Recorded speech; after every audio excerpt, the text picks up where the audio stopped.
Vehicle News Network. You are all welcome to today's edition, 30th day of May 2016. As we all know, it is a very special day for the Biafra people. Also, as the conference in Ghana is ongoing, the whole of Biafra people are grateful for this day. Tributes are pouring in online.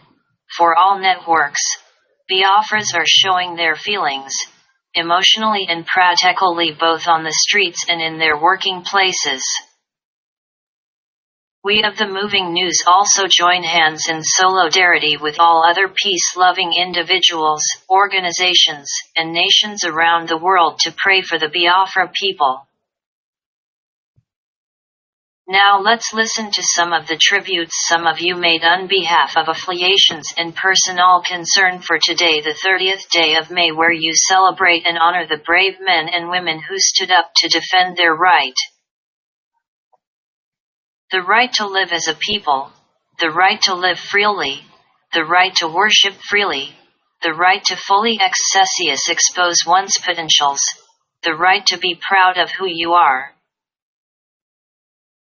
In fact, the right to live according to the will of God, which have been the culture and ways of life of the Biafra people. This first on our list here is this from Mr.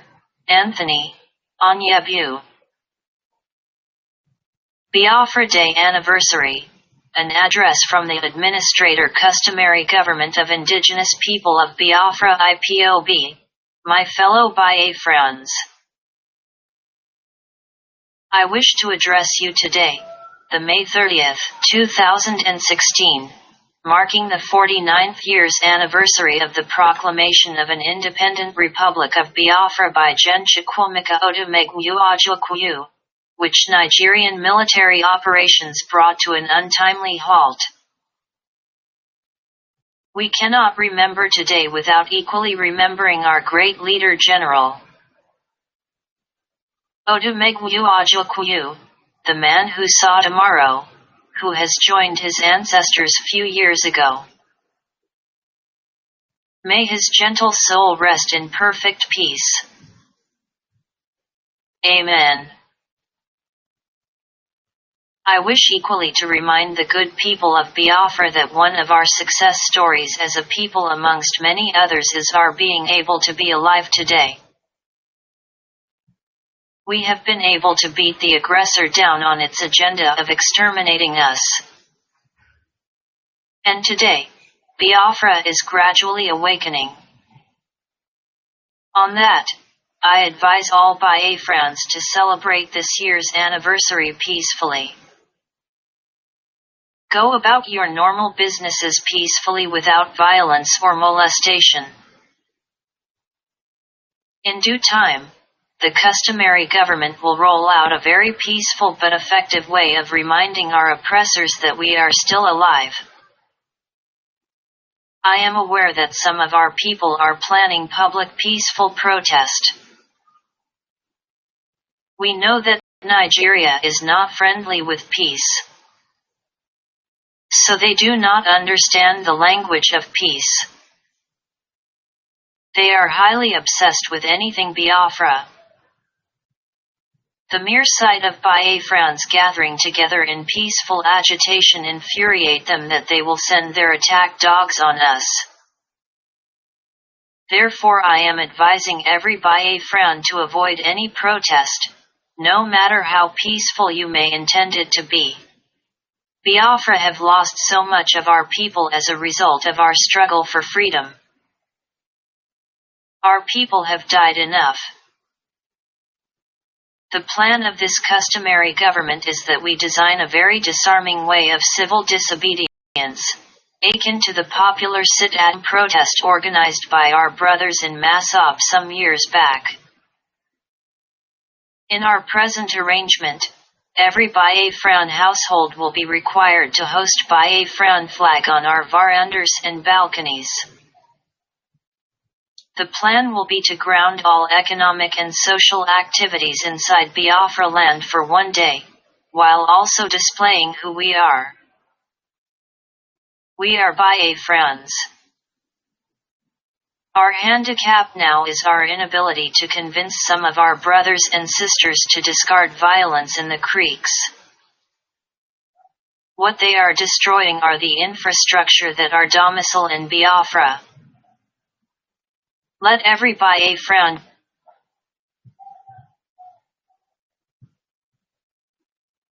join hands with the customary government of IPOB to legally, peacefully, and diplomatically restore Biafra.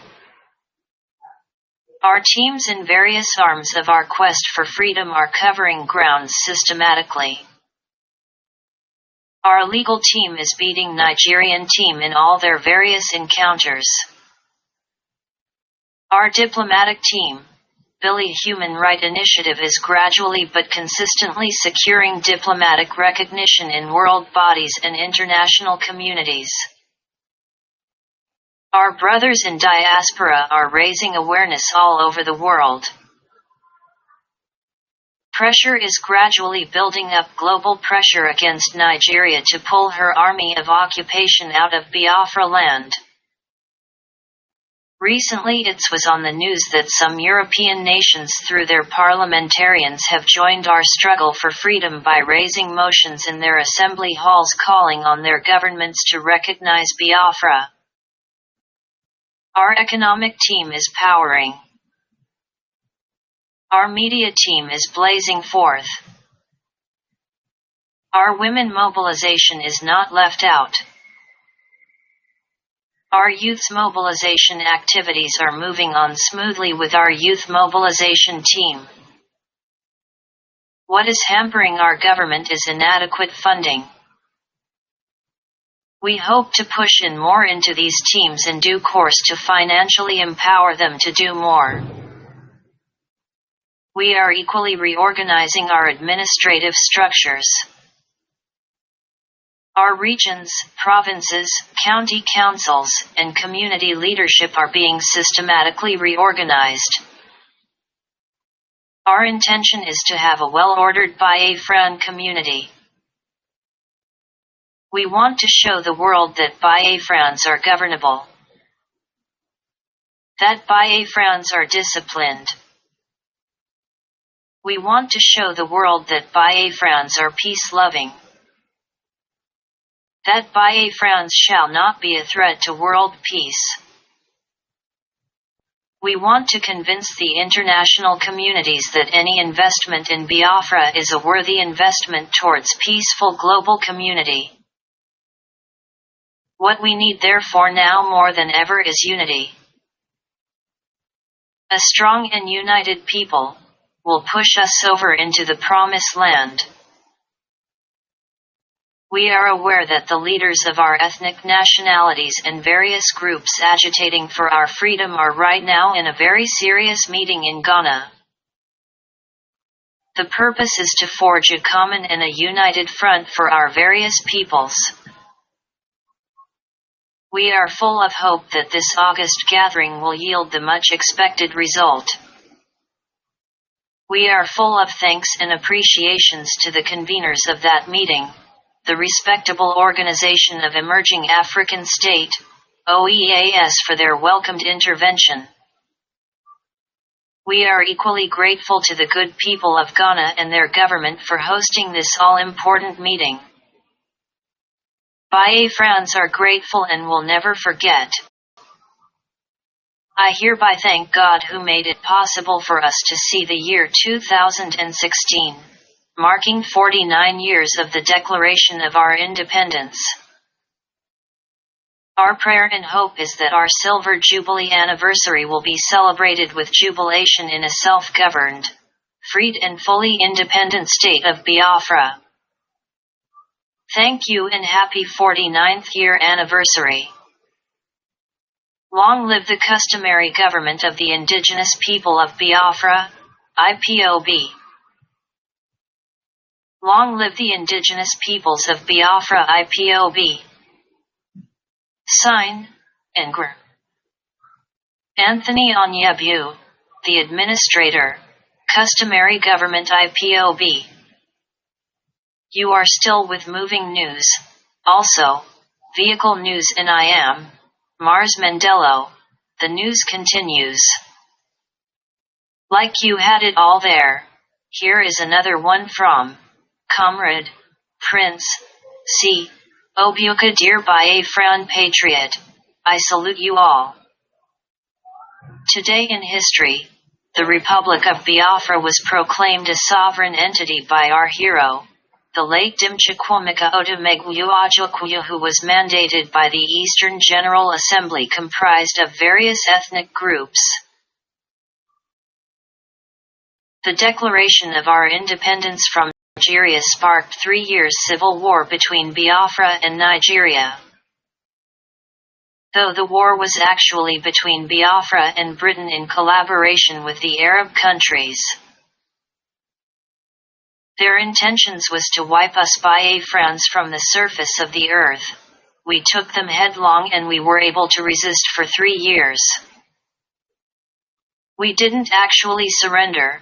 Rather, His Excellence the late General Philip Effiong, who took over mantle of leadership from Ojukwu when it was needed to, in consultation with all Biafrans, decided to end the war due to Nigeria was using starvation to win the war. It's saddening, however, that the world heard our cry but refused to heed our voice.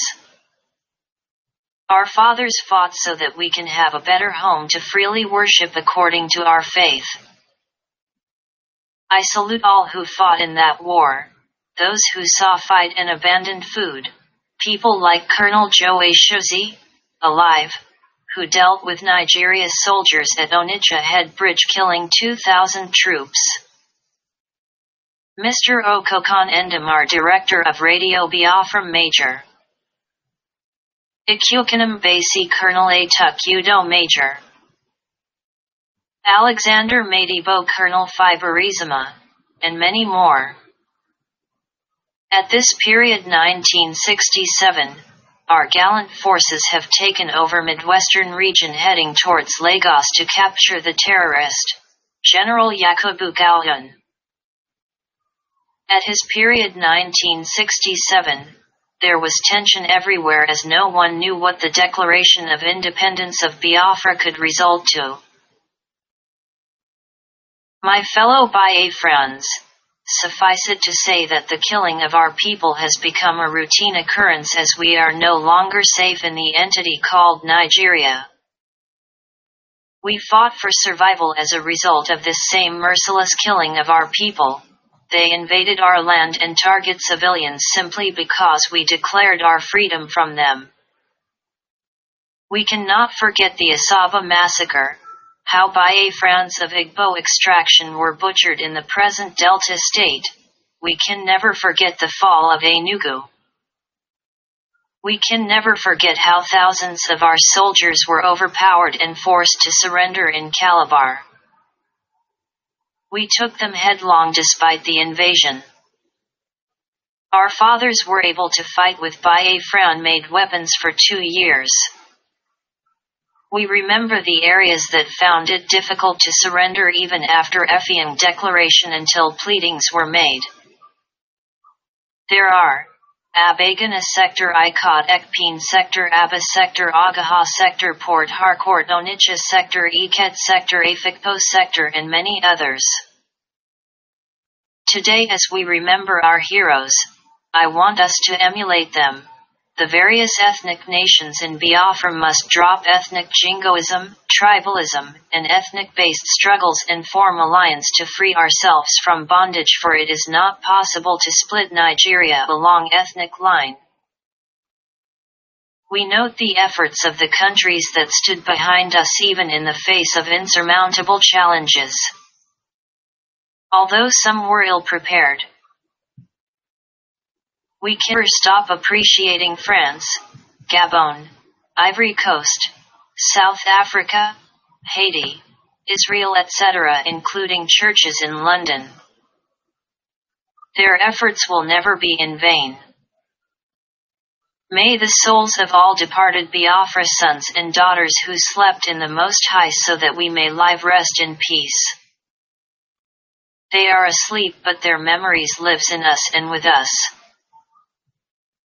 Rest in peace Dimajokwu, rest in peace Abong Effiang, rest in peace Frank Apigo, rest in peace our director Okokan Endem, rest in peace our starved children of Biafra. We will continue to press on until victory is achieved. Amen. Okizi, Oga wrote, "We remember those we died so that we may have a better life." We are in a mourning mood, and the Biafran kids are also mourning, and our mood is Biafra. We hate Nigeria because over the years Nigeria killed us and our grandfathers. Nigeria killed our land and took our oil and mineral resources. We are not Nigerians, and let the world know. Is a wake-up call to everybody that Biafra was there autonomously before Nigeria. Nigeria is a fraudulent country and have no hope or future for anyone. Those in the army killing people, remember Nigeria will not even pay your pension.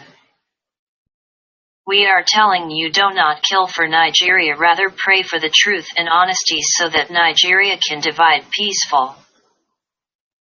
Another war is coming like the one in Syria. Please Nigeria, allow us to go peaceful and govern ourselves. We are peaceful still, we are killed by Nigeria army and police every day.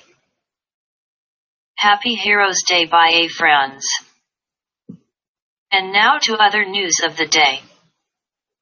We start with this breaking news. Breaking: Niger Delta Avengers take over Onitsha. Unconfirmed reports reaching PUO Reports news desk from Onitsha in Anambra State has it that the commercial city has been taken over by suspected Niger Delta Avengers militant. The militants are parading on convoy in Express Road and major streets in Onitsha. Filling stations in the city, businesses, motorcycle, and Keknapep operators have all fled the city for safety. Today is May 30th, and the indigenous people of Biafra had said they shall be celebrating Biafra fallen heroes, the PO News added. You are still with moving news. Also, vehicle news in I am Mars Mandelo. The news continues. Now, you remember yesterday, here on his network we read the governor of Abia State's 1 year's in office address to his people, the people of Abia State. Today here are some fallout from oppositions. It's time to tell Abians the truth, Alex Adi tells Okizi, Ikpeazu. After reviewing the state of affairs in my dear state of Abia 1 year since the present PDP-led government came to power amidst unprecedented political brigandage, I am compelled by the general feeling of sobriety, dwindling socio-economic fortunes and general groaning of Abians to express my utmost displeasure and disapproval of the abysmal performance of the present government, which has failed to live up to expectations in all ramifications of governance, and hereby state the following. 1. That after initially giving Abians the impression of his determination to embark on massive infrastructural development, especially in the city of Aba, projects on ground show that the desired vision, seriousness, and sincerity required to herald a new but progressive dawn in Abia have not been applied in making this a reality, hence the celebration of the same mediocre achievements that neither justify the huge resources gotten nor speak well of those presiding over the affairs of the state as competent and serious-minded individuals. 2. That the activities of government is still run in secrecy and devoid of adherence to standard and acceptable administrative and democratic practices, hence the award of road contracts without disclosing the cost and identity of contractors. while such faceless contractors embark on projects without feasibility studies and other construction standard practices required for effective result. 3. That the governor failed ABIA workers from day one when he reneged on his campaign promise to pay them by or before the 28th of every month, and went ahead to owe them months of salary arrears without remorse or readiness to pay. 4. That the ICPIAZUL-led government has shown unprecedented lack of transparency, sincerity, and openness in everything concerning the management of the finances of the state by failing till date to disclose the true financial status of the state inherited by him even after several appeals to this effect. He has refused to tell Abians how much he pockets at the end of every month as security vote. He has failed to give good account of the 14.150 billion naira bailout fund, the 10 billion naira loan, the huge statutory monthly state and local government allocations, as well as justify the huge salary debt being owed ABIA workers. Also, segregation and discrimination have been introduced in the payment of local government workers, as workers are paid based on how they voted during the election. For instance, in Umuahia South LGA, workers who are accused of being anti-PDP have been denied their salaries for about 7 months as against their pro-PDP counterparts who are owed for only about 2 months. Some of them have been given punitive transfers to hostile local governments to encourage them to resign. 5.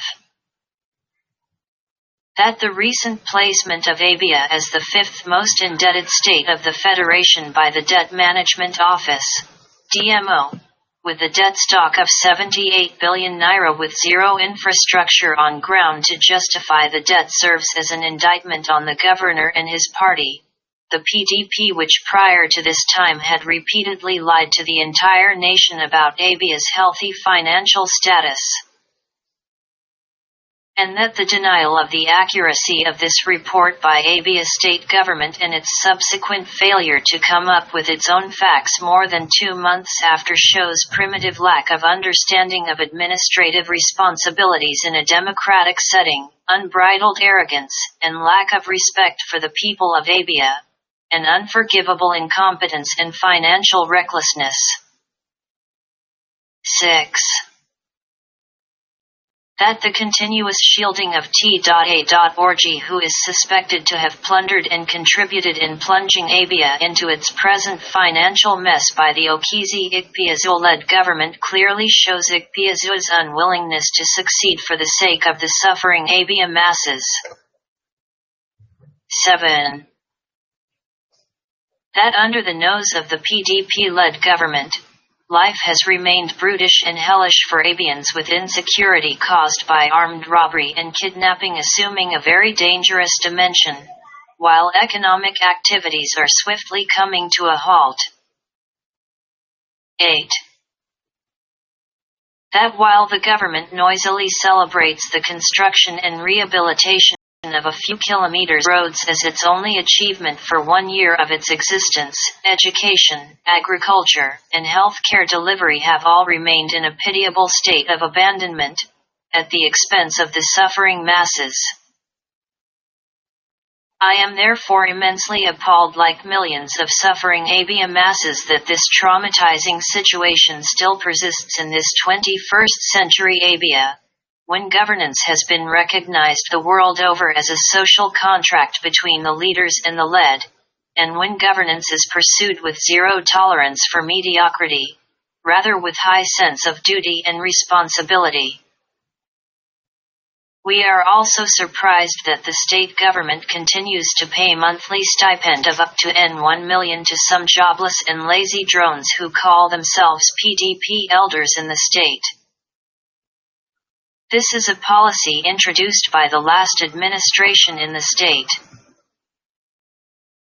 Their only job is to provide their houses for rigging elections and writing fake results during elections. Let me warn that if these payments are not stopped forthwith, we will commence legal action against the government to compel it to not only stop these illegal payments, but force a return of past payments to the state treasury. I therefore call on Dr. Okezie Ikpeazu and his party the PDP to stop making Abia look like a state under a spell. We do not accept that the future of Abia and Abians should be sacrificed on the platform of retrogressive political experimentation and practices like personalization of governance, godfatherism, anti-people political patronage, lack of accountability, administrative secrecy, use of thugs for the implementation of government policies and programs, and unbridled lies and propaganda peddled by the state and other mercenary media. Drive. Ikpeazu has two options, viz. To listen to wise counsel and sit up, or to continue basking in the illusion of deceit, believing that the people do not know anything. The choice is his. Finally, let me use this medium to wish the children of Abia Happy Children's Day and the entire Abia people Happy Democracy Day celebration. Signed, Ferdinand E. Coma, Media Assistant to Dr. Alex Adi. Well, if you listen to our yesterday broadcast, you be the George, or you can find that very edition on our site on YouNow and other networks, just in case you have not listened to it. The news continues. Biafra, there will be no Biafra. Buhari is not the Nigeria's Messiah, Bishop Kwakpavwi stated. This news was from Orsu, 24news.com. May 28, 2016. And the response it generated from the Secretary General of the Lower Niger Congress, LNC, Barrister Tony Nadi. The General Overseer of Mana Prayer Mountain, Bishop Chris Kwakpavwi, said that President Muhammadu Buhari is not Nigeria's Messiah. Bishop Chris Kwakpavwi stated this ahead of his ministry's annual World Anointing Service scheduled for next Friday at the Tafawa Balewa Square, TBS. Read as he quoted, "President Buhari is not the Messiah, he is only preparing the way for the Messiah who will eventually emerge." Buhari is like the John the Baptist.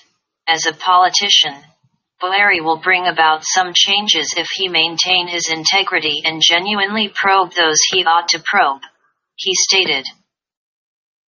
Kwakpavwi noted that there were certain persons who assisted the president get to power who he would not be able to probe even when he knew that they were not innocent. The Messiah who will genuinely transform our country will emerge. Buhari is not the Messiah, but we should be hopeful that one day, we will sing a new song, he stated. Regarding to Biafra agitation, he stated categorically, there is nothing like Biafra. Biafra is like thick cloud without water or rain. There will be no civil war. Our brothers in the southeast will enjoy President Muhammadu Buhari. They should just allow peace to reign. He appealed to agitators to tread with caution and dialogue with constituted authorities on issues that would bring about unity, peace, and progress of the country. Whatever challenges, disagreements that may have resurfaced, are not beyond our collective ability to resolve.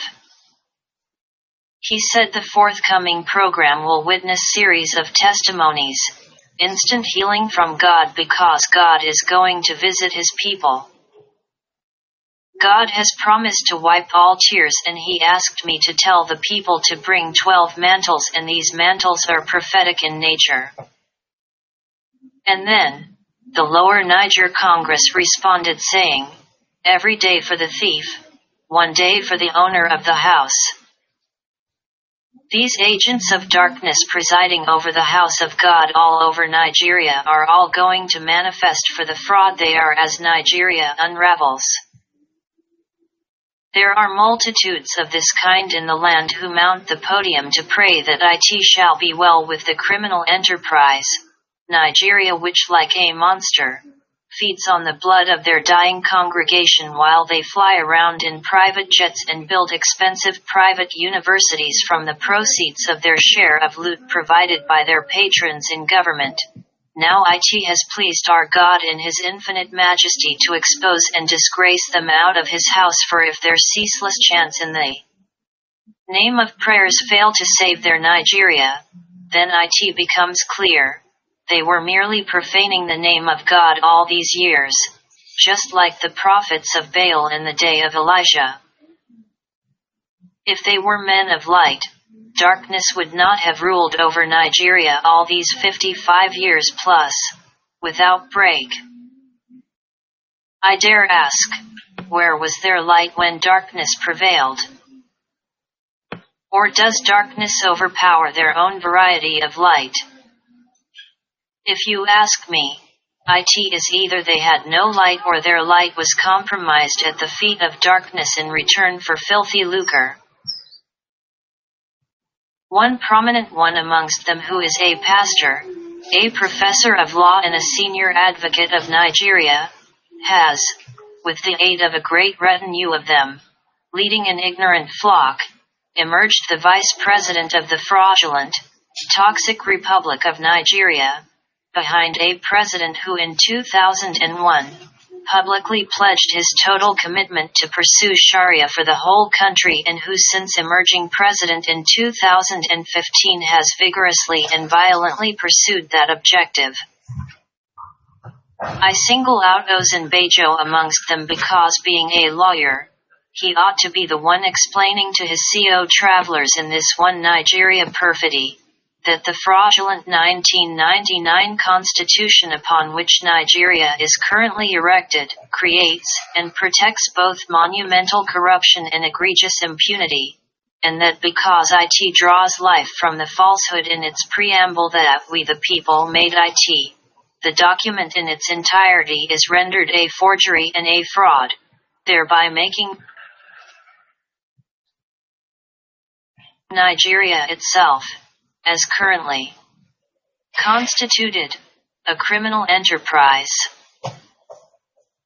If in this plain contest between truth and falsehood, the learned man of God stands stoically behind falsehood, then sorry for the church in Nigeria that hoisted him up to pair with the most celebrated agent of darkness to wrought the miracle of Shanji, which we can now all see being wrought. For this reckless bishop, let it be known that God is not mocked.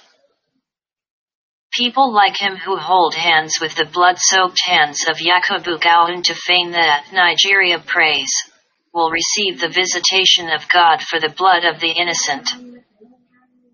Let those wish to interrogate the claims of this false prophet of a bishop regarding indissoluble and indivisible Nigeria, view the YouTube video title Lower Niger Congress on the Biafra question. Let those who wish to know more about how Nigeria collapsed read the title MNN Lagos Declaration of June 30, 2011 on the website www.lnc-usa.org. Let those who are bold enough to ask why, what, when, which, who regarding this post call +2348100569448. And with that we come to the end of today's edition. Thanks, I am Mars Mandello. Bye.